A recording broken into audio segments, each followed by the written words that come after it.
Greetings ladies and gentlemen, welcome to Blue Iguana Studios. I am Raghav and today I am back with another how to draw tutorial. Today we will work on making a Pikachu badass, so if you want to go through that speed paint real quick, you can click on the link right at the top right corner, and let's get into it without further delay. The position I chose for the Pikachu was of him using the iron tail attack. So to give it a little 3D look, I used the circle tool and deformed it a little bit to get an ellipse, and I will be using that as a guideline to get the positioning right.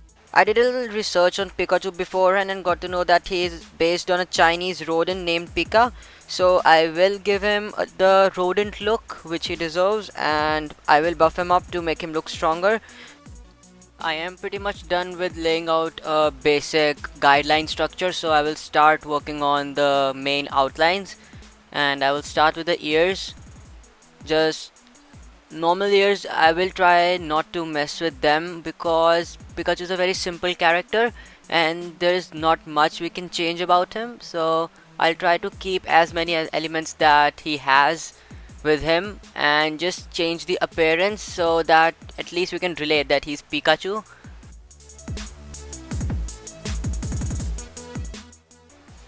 Okay, so about mouth, I wasn't sure how I was going to do the mouth, so I have like a reference picture pasted in front of me at the side of the desktop. So I was looking at Pika's mouth and just was trying to cartoonify that mouth a little and put it there. Now for the reason I'm doing the back plates, they are not exactly back plates. You will see what I'll do with them in the future. They will serve to me as an easy way of making fur, so we'll see to that when we get to it. Now I'm doing the feet. So I wasn't very happy with how the position of feet I did earlier, so I'm just trying to get the balance because he's still in mid-air, and I'm just trying to figure out how it will look when he's in mid-air performing the iron tail attack, trying to figure out the positioning and giving that rat look to the feet, that divisions.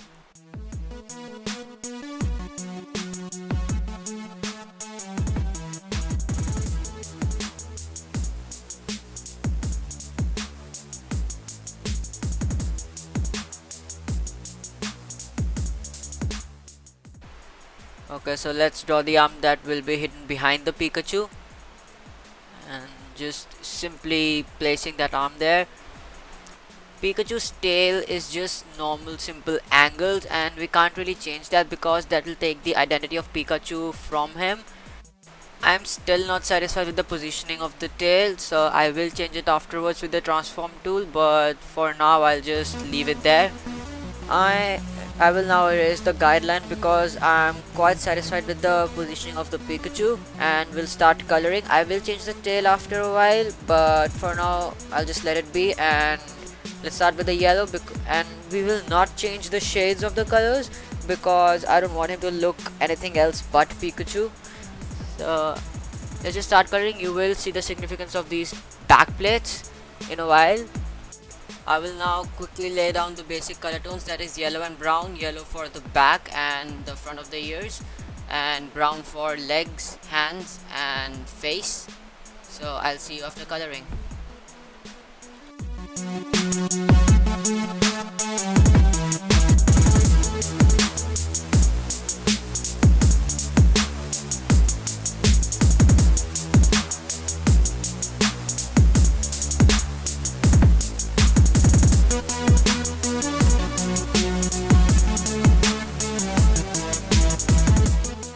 Okay, I'm done with laying down the basic color, and let's just quickly lay down all the darker tones on legs and all the shadow areas, on arms, face, the hand behind.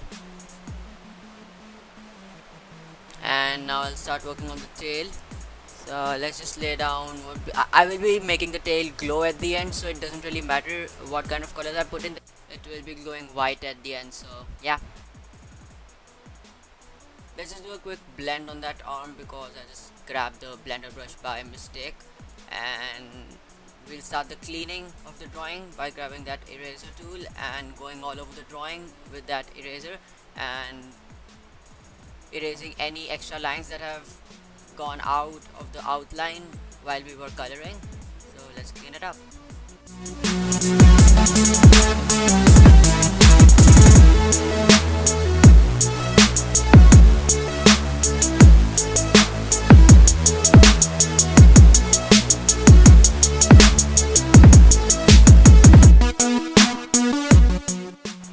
I am painting the nails gray for now, and we'll see if we change that or not at the end. And let's get rid of these guidelines, delete all the layers, and start with the blending.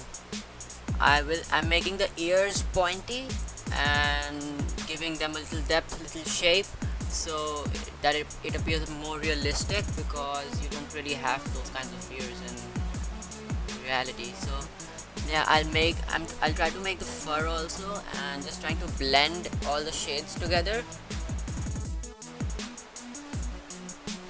Now to make fur, all you have to do is grab the blender tool and push all the color out, just like I am doing it right now. And all these lines that you see, I'll just put a lot of fur quickly on top of the ear and on top of the head,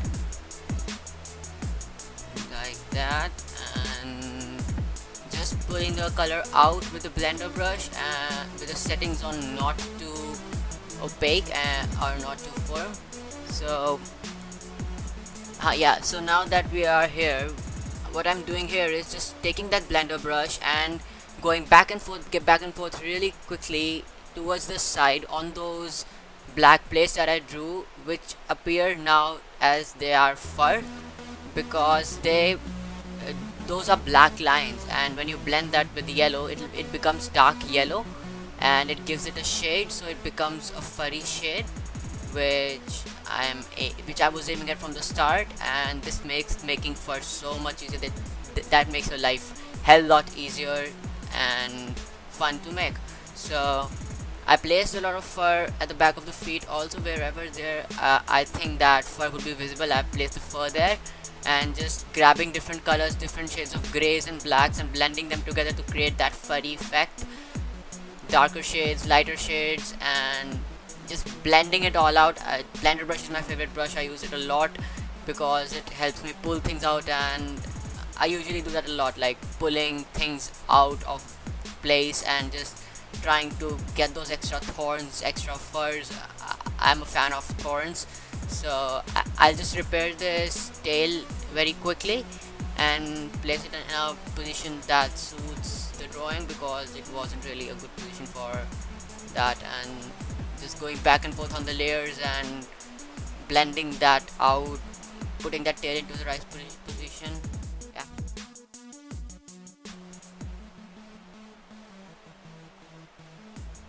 Okay, so now I'm just grabbing that polygon selection tool and cutting the tail apart out of the body and placing it into a new layer, so that I can move it freely and just see where the tail fits perfectly.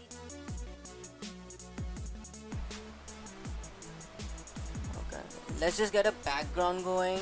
I was thinking on the grayer side, and I decided to go light gray on the background, and I think it looks good. So here it is. I decided on this background, and I put my tail on the glow, not soft glow but glow, so that it becomes like this shiny bright, just like iron tail. And to take that blender brush and just going there, blending a little so that it gets a little shade and a little depth to it.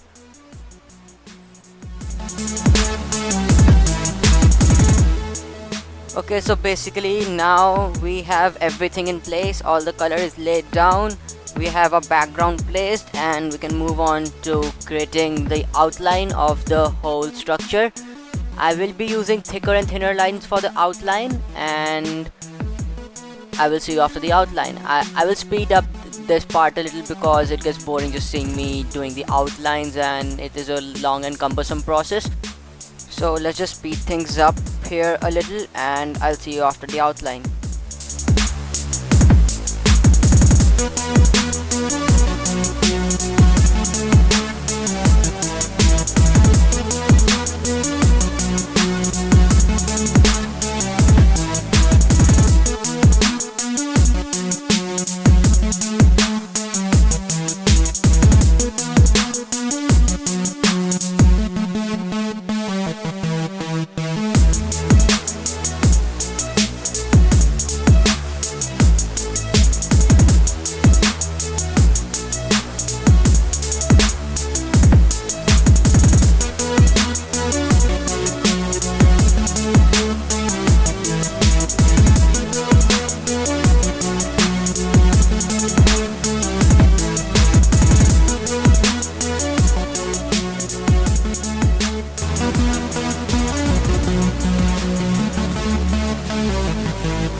Okay, we are over with all the outlines that took around 20 minutes to do, and we'll start with this black patch on Pikachu's ears, which is one of the most prominent part that Pikachu looks like Pikachu.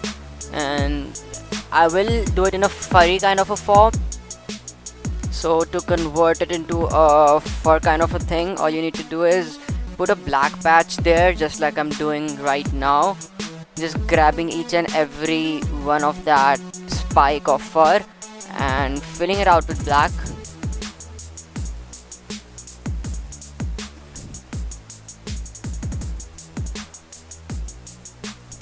Here it is, just a little more.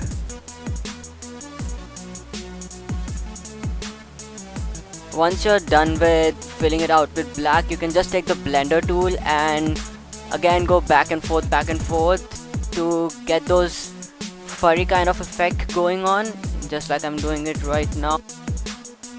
See, almost looks like fur, and we are almost nearly done with this ear. I will do a little cleaning here and there, and we'll start with the next ear. I'll speed it up again so you don't have to see a repetitive thing.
Yeah, so we are done with the ears, and I'm just now working on some small details, placing the red on that cheek, that electricity thing on the cheek, and in the mouth, placing that red color there,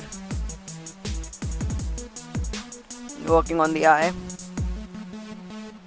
blending everything out, working on details, filling all those little places that got left in the beginning.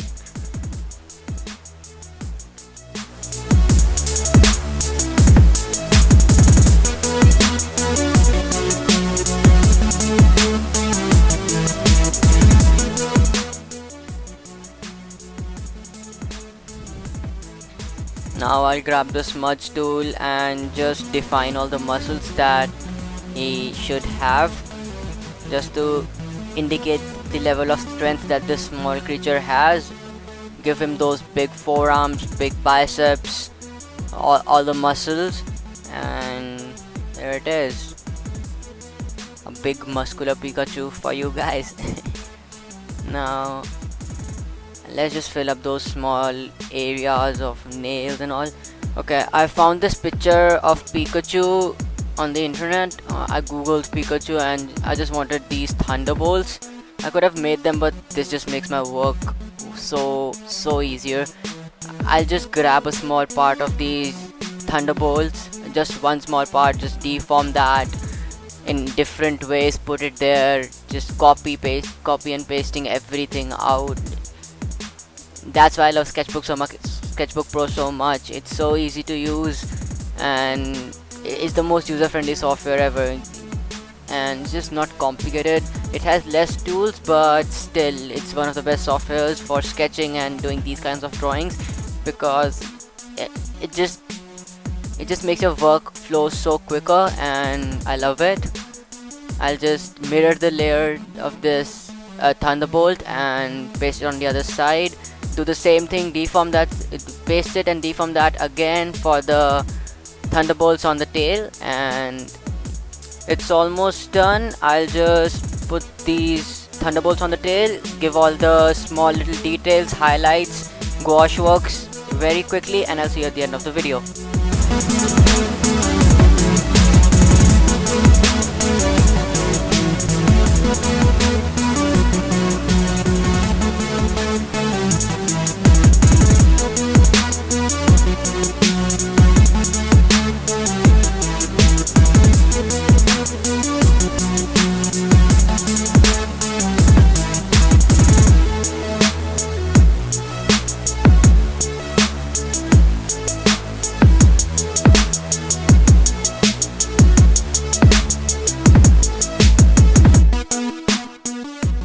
Okay, so here it is. I decided to make the background a little darker so that it stands out a little more, and I had a really fun time doing this piece, and I hope you had a fun time watching it. So if you guys want to see more videos like this, please hit that like button and subscribe for more fun instant updates about my work. Follow me on Instagram and Facebook. The links will be there in the description below, and I shall see you in the next one. Peace.